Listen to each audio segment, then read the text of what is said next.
রবি মরশুমের জন্য কৃষক বন্ধু নতুন প্রকল্পের সহায়তা প্রদানের শুভ সূচনা। এবারে রবি মরশুমের জন্য কৃষক বন্ধু সকলকে আমরা নতুন যারা হয়েছেন তাদেরও সকলকে অভিনন্দন জানাই। এর আগে গত জুন মাসে 27 জুন 22 খরিফ মরশুমের জন্য আমরা 79 লক্ষ কৃষককে মোট 2,468 কোটি টাকা সহায়তা দিয়েছি। অর্থাৎ এবছরই কৃষক বন্ধু প্রকল্পের আওতায় কৃষকদের মোট 5,023 কোটি টাকা সহায়তা দেওয়া হলো। আমরা এর জন্য গর্বিত। আজকে দেওয়া হচ্ছে 91,57,000 কৃষককে সহায়তা দেওয়ার প্রকল্প এবং এটা মোট আমরা 5টা দুয়ারে সরকারেও 30 লক্ষের বেশি কৃষক যারা সুযোগ পাচ্ছিলেন না তাদেরও আমরা নিয়ে এসেছি এবং দিচ্ছি। অর্থাৎ রাজ্যের সব কৃষককেই আমি অভিনন্দন জানাচ্ছি এবং কৃষকদের প্রাপ্য আগের তুলনায় কৃষক বন্ধু ডবল করা হয়েছে।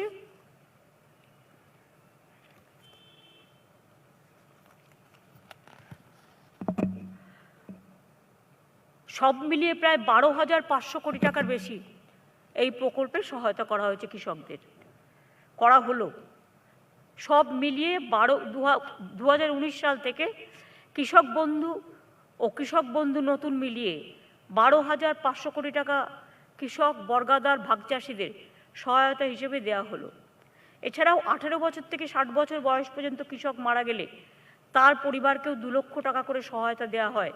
তাও প্রায় 67,612 জনকে, 12,000 কৃষককে 67,612 কৃষক পরিবারকে আমরা 1352 কোটি টাকা সহায়তা দিয়েছি।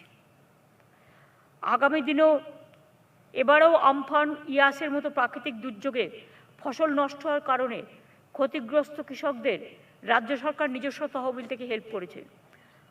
আগামী দিনে এইভাবে কৃষক বর্গাদার ভাগ চাষিদের পাশে আমরা থাকব। আমি সিএসকে অনুরোধ করব যে কৃষকদের ব্যাপারটা অফিসিয়ালি বলবার জন্য, তারপরে ইনাগুরেশন তুমি অ্যানাউন্স করো।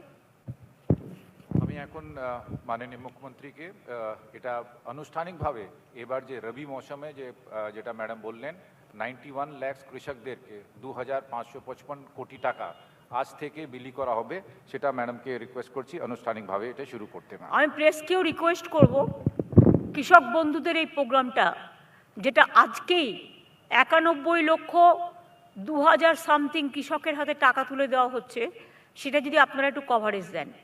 আগেও দেওয়া হয়েছে সব মিলিয়ে প্রায় 12,000 কোটি টাকার ওপরে। আমি এটা উদ্বোধন করছি।